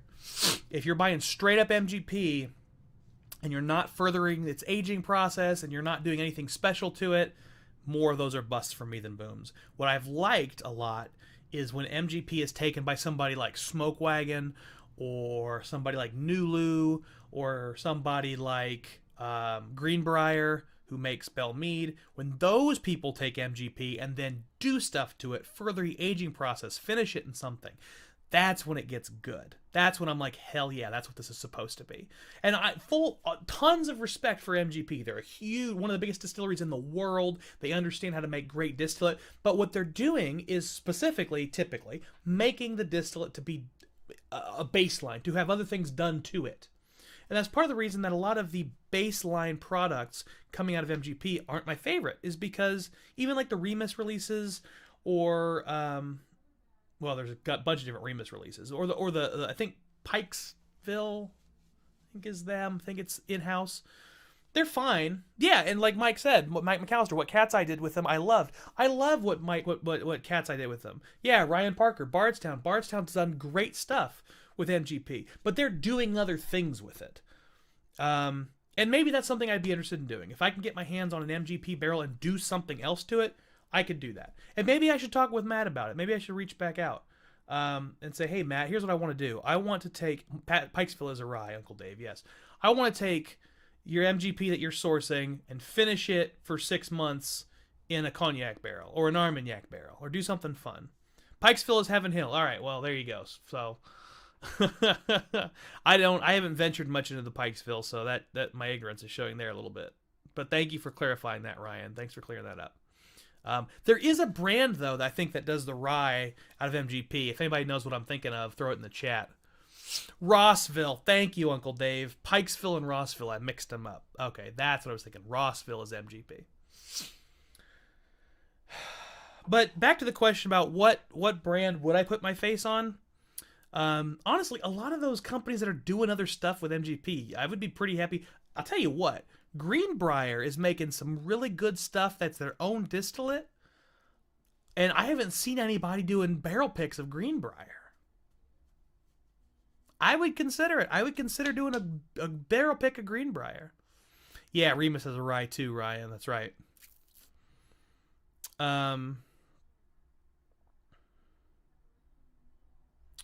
Yeah, Obtainium is fantastic. Greenbrier would be one that'd be fun. Definitely Starlight. I've had some amazing picks Starlight. A Russell's pick would obviously be awesome. Uncle Dave, you know, Buffalo Trace pick would be awesome. Four Roses pick would be awesome. You know, all of those people have stuff in their warehouses that I would love. I've had some New Riff picks that were really, really freaking solid. That's one that I've seriously considered doing too, because the way they do it is so nice, and like I would be able to say I want something that tastes like this. For me, it's gonna be blueberries. I want blueberry cobbler whiskey. Give me that. And I could go through their notes of their 40 or 50 pages and pull out the 5 or 6 that mention blueberry, and then taste all of them and go, okay, where's the one I'm really looking for? I love the way they do barrel picks. I love the way they operate down there at New Riff. So New Riff is definitely up there for me as well. The problem is, and this is kind of a good problem to have in some ways, New Riff makes so much good whiskey that it's hard to be able to actually buy all of it. Like, what's keeping me from doing a New Riff pick is that I've already got like 5 bottles of New Riff, all from different places and different people that I like, but I don't plow through them. I don't plow through them very fast. And it's not because they're not good, it's because there's so much good whiskey out there, and I've got so many freaking bottles that I half the time forget I'm going to drink the New Riff. Nate makes a good point. You can do half barrels and quarter barrels at New Riff too. That is definitely a good point, but I have a hard time not buying a whole barrel. I want them to wheel out a whole freaking barrel for me. I don't want somebody else's sloppy seconds or sloppy fourths. I want a whole goddamn barrel.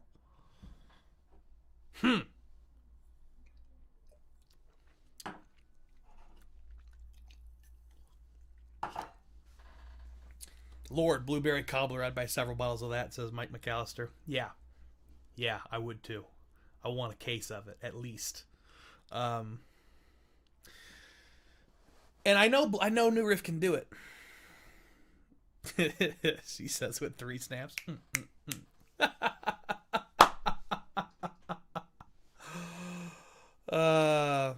Go down to Bourbon 30 and make your own blend. That is something you can do, Trev.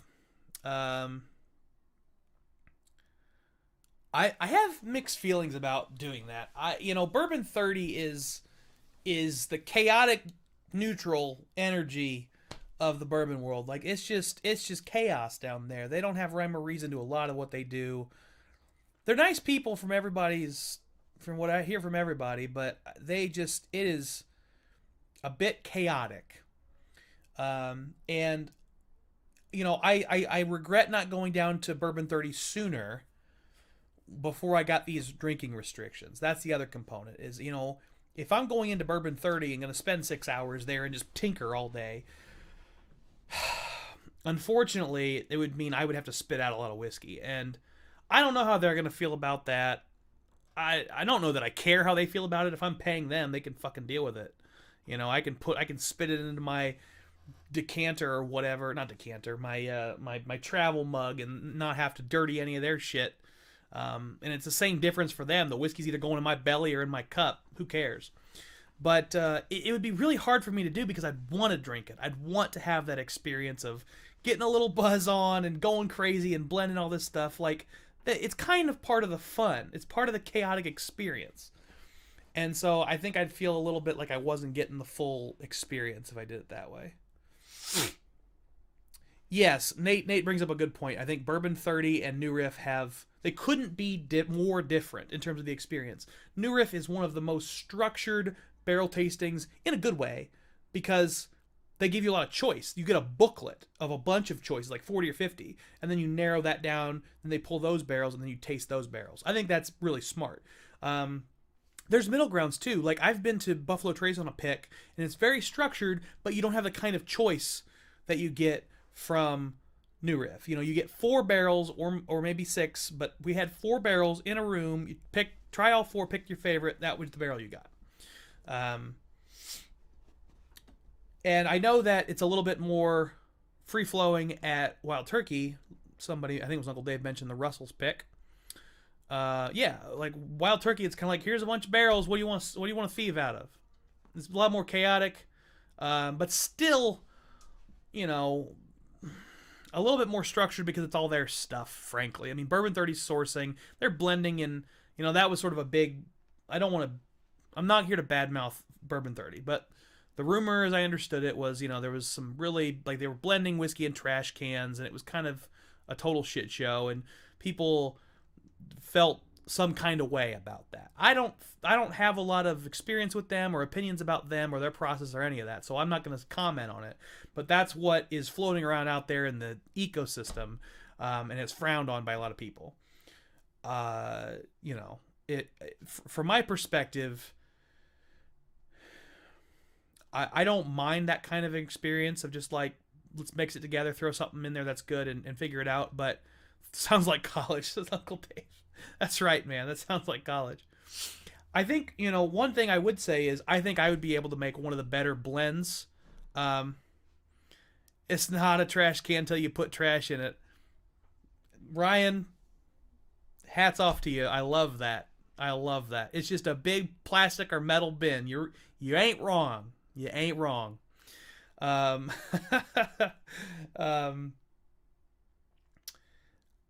do think, like, if I did go to Bourbon 30, I may have a leg up on a lot of people that do that process, because most of the people that I've known that have gone to Bourbon 30 and done a pick there, by the end of the process, they are wasted. They are drunk out of their heads. And that is not how you do a good pick. I mean, that's the dirty little secret, is if you get drunk on a barrel pick, then you're probably not picking the best barrel for your palate, because you're not honed in. I just did a great experiment with that with all of those Stag Juniors. I tried 14 Stag Juniors all in one sitting. You can check out that live stream. It's a shit show. I think Nate or Trev just finished watching that. One of them did. And was telling me how much of a mess it was. And it was a mess. But then I went through for Patreon and did every single one individually. And if you spit out the whiskey, that's basically what you're doing. Now, you're going to get a little bit of flavor blindness, but not that much, because you're not getting drunk. And so I feel like if I came out of Bourbon 30 sober or damn near sober and had tried all this stuff, I would probably have a pretty freaking good blend for anyone right out of the gate to try. Not something that's just good when you're drunk, something that's good as soon as you taste it. That could be a selling point. That's something a lot of Bourbon 30 doesn't always get to. I've got a Bourbon 30 sample at some point that I'll review. Mark, who I think has gone to bed, as he probably should have. Maybe not. Maybe Mark's still floating around out there. But he hasn't chatted in a hot minute, so I think he's probably gone. Mark sent me a sample of the Bourbon 30 blend that he did with Bourbon Blind Nation. I haven't tried it yet, but I'll be curious to see what that tastes like. That's the other thing, too, is when you're bringing a group of people, that can help minimize or at least reduce that problem of your drunken palate not being the same as your sober palate. Uncle Dave says, why do I want some Everclear now? I don't know, man. That sounds like a personal problem.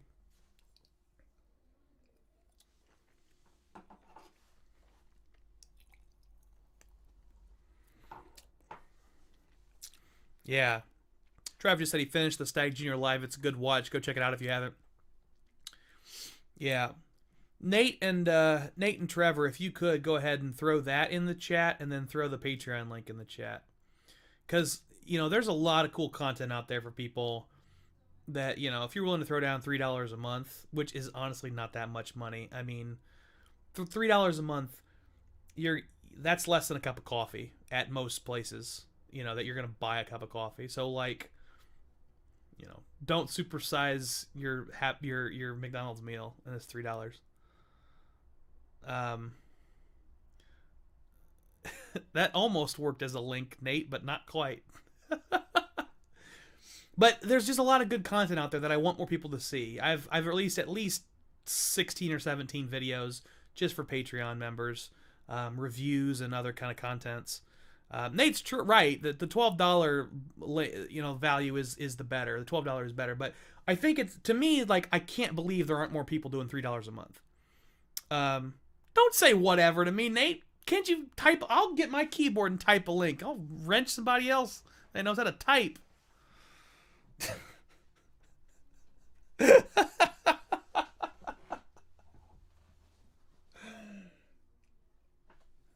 We have fun. Both of y'all are on your phone? Damn. All right. You want something done right, you gotta do it yourself. No, I can do it. I've got my keyboard right here. I just, you know, thought I had these wrenches for a reason. I'm gonna throw some real shade. Throw some real shade on these guys. Oh, come on. Why wouldn't that have a link? I don't have to do the whole thing. You can tell how great an experience we are as YouTube content makers. You're fine, Trevor. I'm just giving you shit. There we go. Yeah, that's the one. That's your fault for relying on us. Yeah, it is, Nate. You're not wrong. Anyway, the Patreon link's in the chat. $3 a month is I promise you're getting $3 a month worth of content. And like Nate said, the real value is at $12 a month. You get the chance to get samples every quarter that we do on a call together. There's also access to the you get early access to the streams. You get access to the potential to win bottles in a raffle that I do on a regular basis. There's a lot of cool stuff. Several of the people in the chat are already out there. So, you know, I know a lot of you already know this stuff, but you got to always be reminding people. It's just good business, I guess. I don't know. It always feels weird to me to self-promote, but I know that's how you survive in this world, is let people know where you're at and what's going on. When's the next samples happening? They're in February. Uncle Dave, glad you asked about it. The next sample kit for the $12 and over level is this coming month. It's going to be cool. It's going to be a good kit. I don't want to let any secrets out of the bag, but I've got at least one or two pretty highly allocated pours that are going into this sample kit. So it's worth it. It's worth the money, guys. I would say one of the samples in the kit on its own will pay for the price of at least a month of that Patreon for the $12 level. So take that for what it's worth. If he doesn't include OR old rip, we should bail. I got too many pages to do that kind of shit, Nate.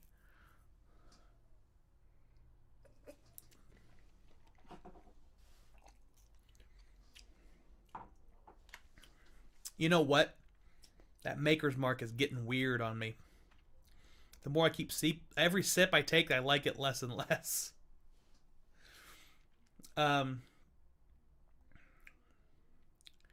Yeah, something weird's going on with that Maker's.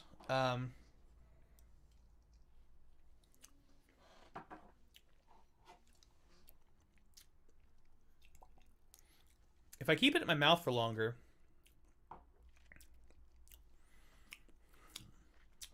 it's got something is off. I mean, okay, wait a minute now. Let's go back in the chat for a second. Somebody up here earlier was just talking about how they didn't like Makers, and I said, why don't you like Makers? Where was that? Because that, I think what they were talking about is literally the experience I just had. Yeah, Uncle Dave, I never liked regular Makers, and I pushed him. I said, well, tell me some more. He said, it's the weeder funkiness. I'm getting some kind of, the sour Maker's funk. That shit is showing up. I'm getting that. I know what you're talking about.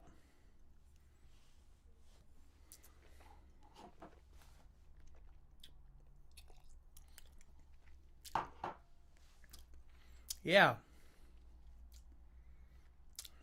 Not good. And when I first tasted the pour, I wasn't getting that. That's what's really surprising to me. Like, that is a new occurrence. That's just starting to happen on the palate. Man. Yeah, I don't know about that.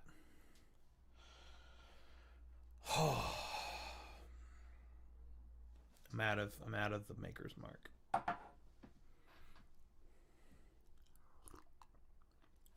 Joe Brown says he can't view the chat. He says, hello, everyone. What's up, Joe? How you doing, my man? Thanks for joining. Damn, Uncle Dave wrecked it for me. And you know what? I am happy to have it wrecked when somebody points out something that I missed, that I didn't notice. I do think like something about sitting with it more and more and going back to it again and again really made that show up. Oh, my mouse fell. Oh, and everything fell out of it. Oh, great. I'm having a hard time. Let me put my batteries back in my mouse. Somebody else said they couldn't view the chat. I wonder why. Yeah, that's weird. I don't know why they couldn't view the chat. I think it's viewable. Viewable. Yeah, it's viewable to everybody. Yeah, I don't know. I do think some people have trouble with it on mobile. I think the mobile chat is what's that?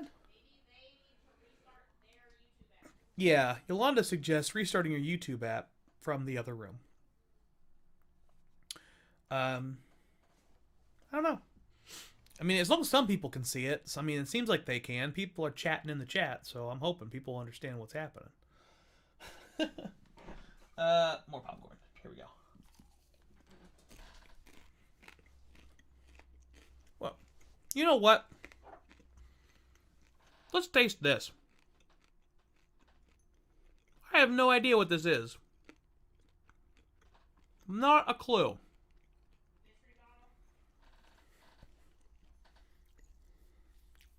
This is a mystery bottle. Oh man, there's something floating in it.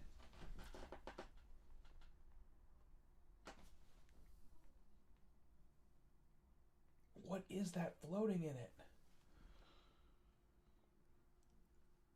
Gross. Oh man, am I still gonna try this?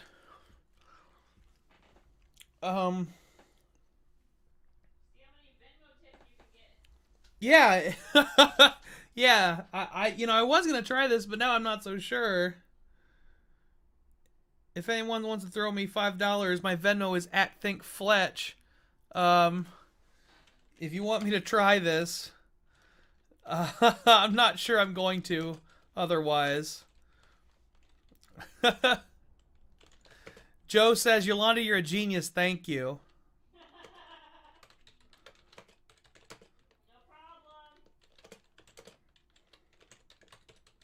She said no problem if you couldn't hear her.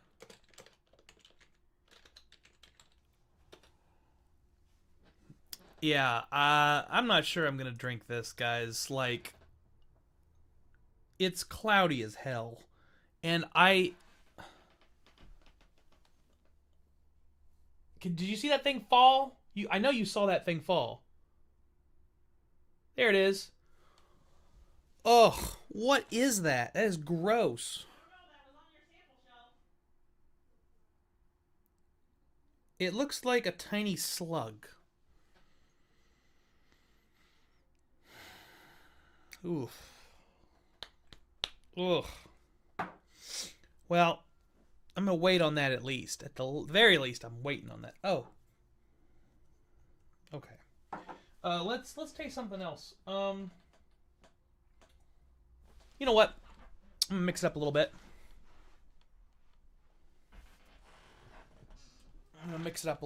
We'll taste some scotch. Do some Ardbeg Wee Beastie. This is one that I bought a while back and haven't drank very much of it.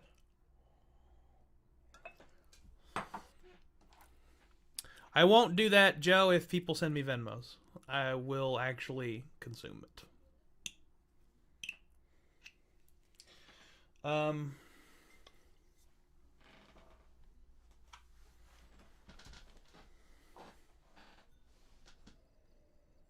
Whew. That Wee Beastie is really... It's a lot brighter than some of the other peaty whiskeys. Uncle Dave says, Ardbeg. Yeah, man, this one's almost got like a... It's very... I like some of the peatier whiskeys.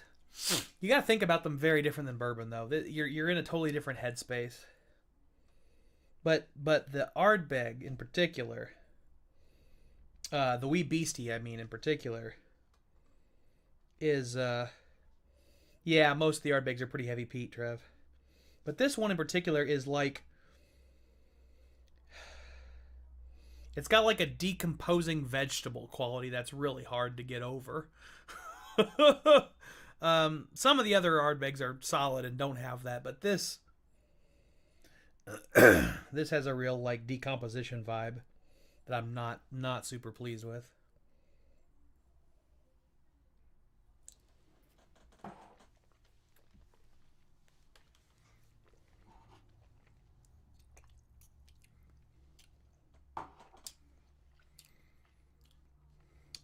I mean,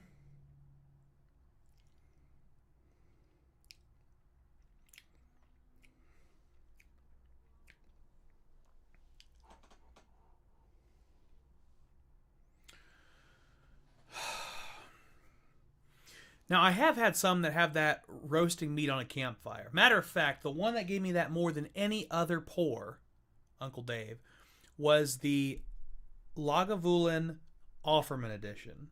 The Offerman Edition of Lagavulin to me was straight up grilled steak. That was the vibe, and I was here for it. I was like, yes. It is char. It is meaty. It wasn't too iodine-y at all. It wasn't over peated or anything. It was just a perfect blend of that like meaty, charry note.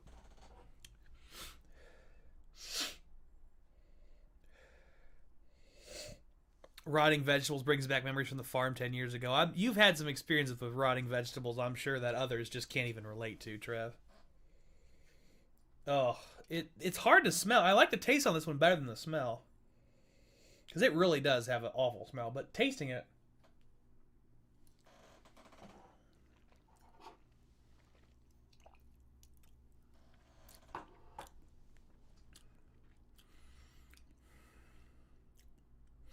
I mean, the peaty iodininess is pretty prominent on the palate. But there's enough sweetness going on that it doesn't bother me. It's very earthy. And it's got a long finish on it, which is kind of fun. I don't know, though. It's still to me is just not my favorite pour. I've had some... Uncle Dave said he's had that with the Ardbeg 10. I've had several Ardbegs, and the one that really stuck with me as like a really legitimately delicious whiskey was the Ugdal. Lafroig Ardbeg Ugdal. If you get a chance to taste that, even if you're not a big peat person, if you're not somebody who says I can't ever stand peat, you can just be like, it's okay, it's not my favorite. Try the Ugdal. The Ugdal brings it to the next level in my mind.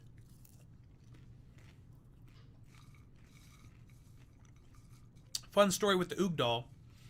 So every year, there's a committee at Ardbeg that picks out their special releases. And a while back, they did a blind tasting of all the committee releases. And the one that they thought was the best, blind, was Ugdal.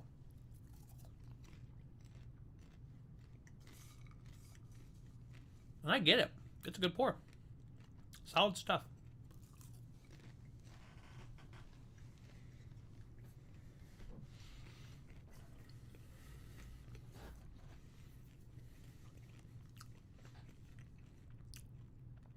Nate says, on a scale of 1 to 10, what's the peat level of Signet?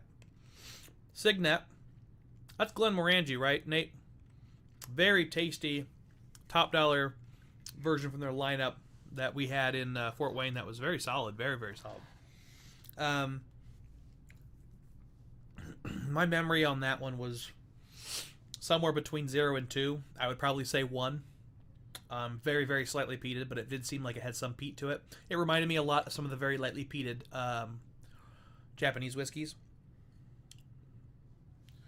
So let's blend. Let's do a little blending here. Let's blend the Ardbeg Wee Beastie with a wee bit of Maker's Mark.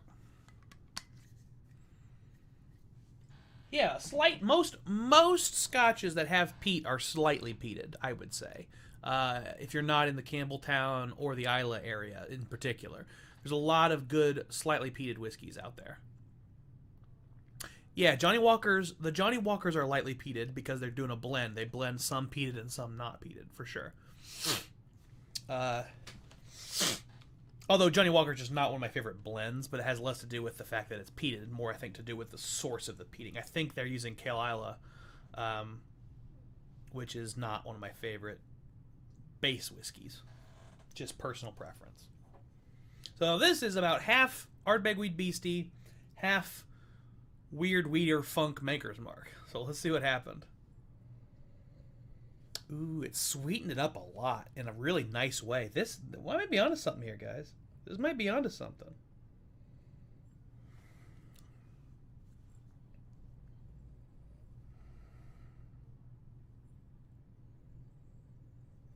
Ooh. I'm getting dark fruits now. And that's the thing. That's the thing that comes out of a lot of scotches. That dark fruit note. Yeah, Uncle Dave, this could be really good or really bad. That was my thinking. I'm like, what the hell? I'll give it a shot. It smells like a lot of scotch I've had, though. I mean, it's half Ardbeg Wee Beastie, half Maker's Mark, standard. But it's got that, like, nice dark fruit, like plums. Oh. Yeah, it's got a lot of plums in it. And grapes. Plums and Concord grapes. Red grapes, not Concord grapes. Plums and red grapes. A little bit of lemon. Ooh, I'm getting like grapefruit off this. Man, this might be something here, guys. This might be the sum being better than the whole being better than the sum of the parts. Yeah, that one. Let's give it a taste.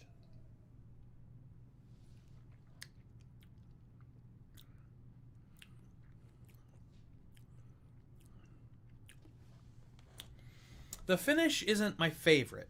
The Ardbeg vegetal finish. I love that, Dave. Wheat Beastie. Hell yes. It is Wheat Beastie. The finish isn't my favorite. I don't really love the Ardbeg finish most of the time anyway, though. But this is a fantastic pour.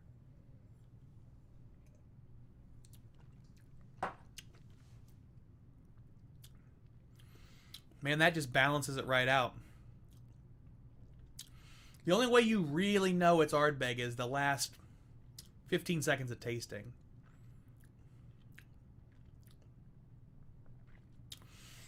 If I mix... Oh, man, I might be coming up with ideas now. If I took a bottle of... If I took two bottles of Maker's Mark... No. If I took 3 bottles of Maker's Mark and 1 bottle of Wee Beastie, and I age all 4 of those in my mini barrel, after aging Armagnac in the mini barrel to put a finish on it, I think we're onto something. I think that would be really freaking good.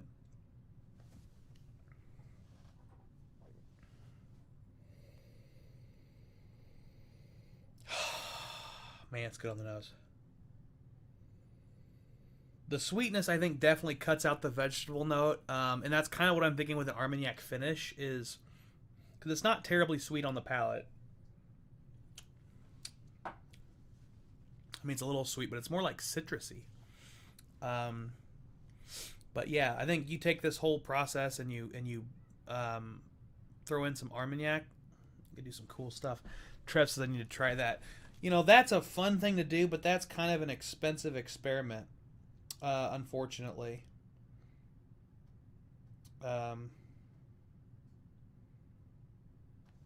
See, I don't want to put in anything that's been double oaked or that's over oaked because the amount of oak flavor that comes in from that barrel is high. It is profound. It has a profound oakiness effect on the whiskey. So I'm very hesitant to put in anything double oaked, or the 1910 I think is actually double oaked as well. If it's not double oaked, it's got some other process to make it oakier. Sorry for all this clicking and clacking. I'm tinkering. I'm really hesitant to put in anything that's like that's gonna make the oak stronger. Oh, you mean the glass I have right now? Well, I could definitely do something. I mean, I got something around here. Let me see what I got. I mean, the shelf is obviously visible.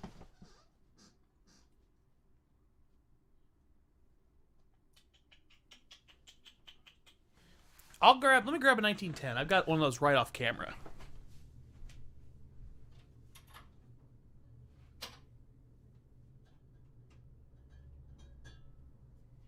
At least I thought I did.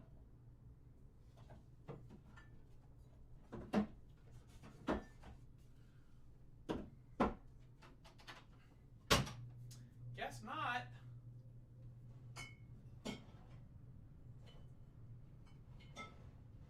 Well, shoot.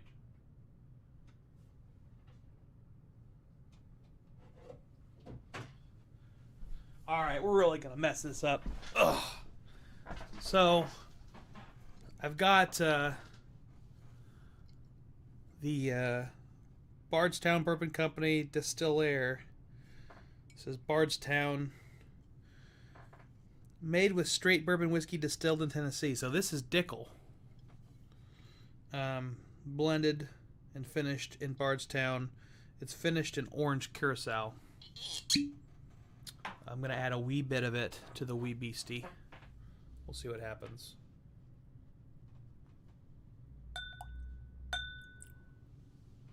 Just a nip. Heavy cork. Heavy stuff. Okay. I don't think this is going to be very good, but we'll try it.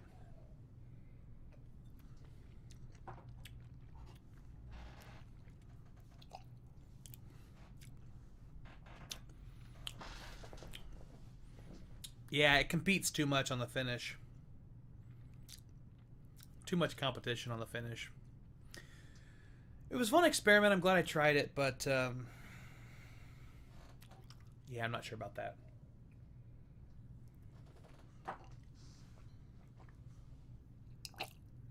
That's too much. The orange really clashes with with that vegetable note. Ooh, it's like sauerkraut in my mouth on the finish. Now I don't know about all that. Yeah, okay. I'm not gonna go for the I'm not gonna put the XO in there. I think this is just kind of a lost cause. L'chaim.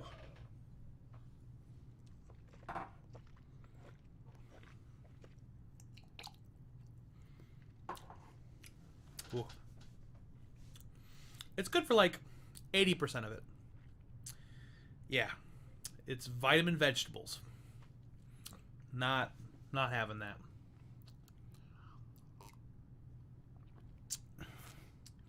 Thanks, Uncle Dave. He says, congrats again on 1 year. Have a good night, everybody. Cheers, Uncle Dave. I'm probably not too far behind him, to be honest with you. I think Joe's right. The XO is good, and we shouldn't mess it up.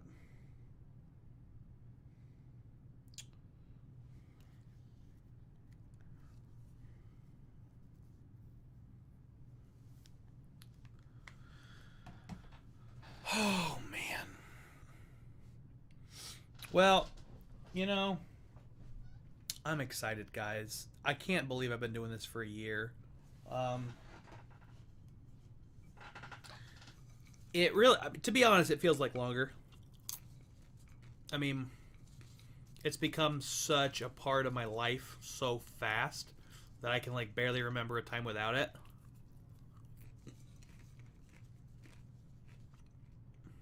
I think the fact that it started before COVID is important in that. The reason it feels like it's been going on for so long is because it's been going on longer than COVID.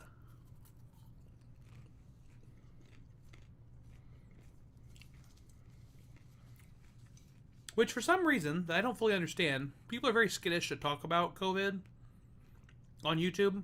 And I mean, not just like, I understand why they don't want to give facts and statistics and data, or like trying to be scientists when they're not scientists. But like, we can acknowledge that it's happening. Like, it's...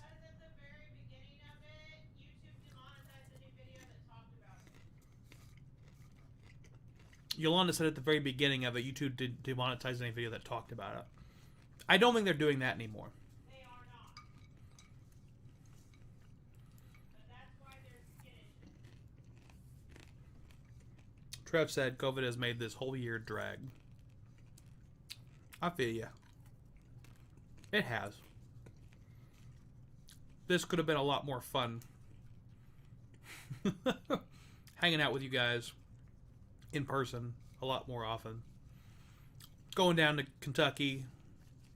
All of us meeting up somewhere and sharing some pours. That's what I'm looking forward to again.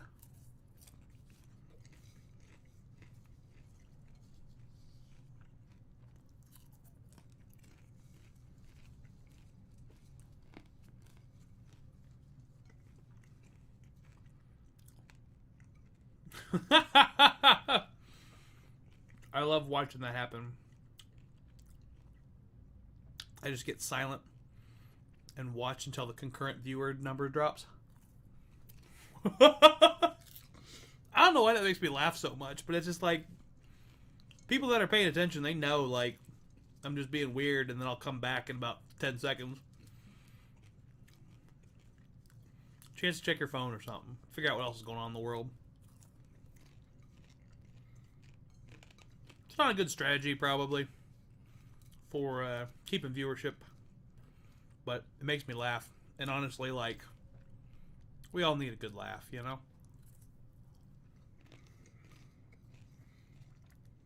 I'm almost done with this popcorn. We're getting into the nubbins now. Alright. Killed it. Popcorn gone.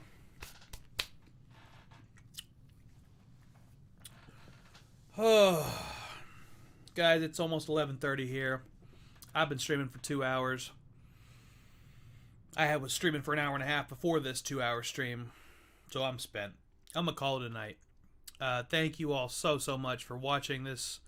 Yeah, I'm pretty happy with the late night viewership on a Sunday too, Trev. I agree. For late on a Sunday, it's been pretty damn good. I think everybody's kind of feeling like I am. Like, I don't want to think about work tomorrow. Let's have a good night tonight. Let's enjoy the last bit of our weekend. And hey, in 30 minutes, I've been doing this for a year. Ain't that something? I'm pretty pleased with myself. I'm happy how things have been going. Thank you guys so much for being a part of it. Thank you for liking, commenting, sharing these videos, subscribing to the channel. Everything you guys do means the world to me. It really does. I know that's almost like a trope now, or like a I don't know what the word is, like a slogan or something that I just spit out. Just rolls off the tongue. That's why it comes out so easily. But I'll see you Thursday, Wags. Thank you, everybody. Happy birthday, Drake Pro. I like that. Yeah, happy birthday. One year anniversary. But you know what? I really do appreciate everything you guys do to help support me and support the channel. The YouTube whiskey community has been amazing.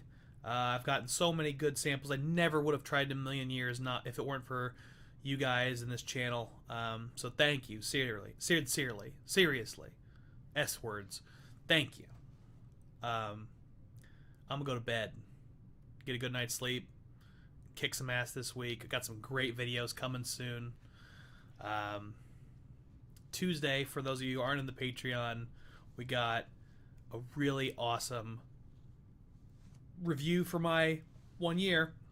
I'll give you a hint. It's BTAC, and it's old BTAC. So, should be fun. We got some other great videos coming up soon, guys. I'm really excited about them. I won't give you too many details. I don't want to spoil everything, but cheers, everybody. Khalil says, thank you, enjoy. You too, my man. Have a good night, everybody, and keep drinking like professionals. I don't have anything left to drink, but I'll have a sip of water. Cheers.